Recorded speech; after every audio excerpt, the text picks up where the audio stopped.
Hello guys, so this is Traffic Designer. Hapa hivi ndo nakufunzanga kufanya graphic design ukitumia your smartphone or your tablet.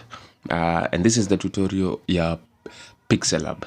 So in this video, this is the introduction. We're going to take an overview of the application, and later we shall dive into the specific tools in this application.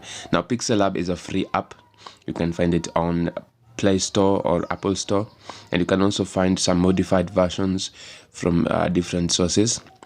So with this application, you can do a lot of things. You can design posters, banners, flyers, logo, ID card, business cards, letterheads, certificates. Literally, you can make any design, any mock-up design, product design. So it's all about how creative you become. So like I said, I want us to just have a quick overview of the application.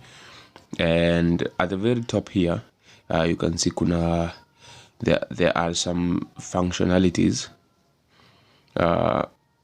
Kuna buttons kadhaa ziko hapo hivyo juu, unaweza tumia kufanya various things, and we shall talk about this later on.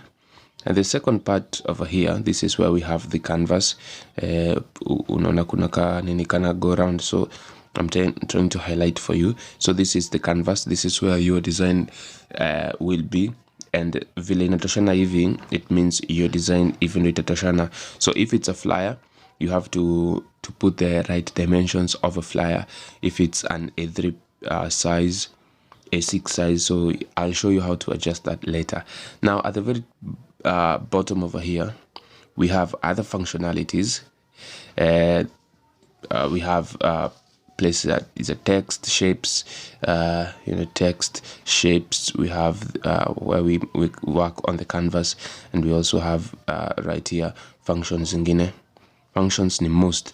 So Pixellab, it's a very powerful free software. Okay, if you let yourself be creative, you can do lots of things with this application.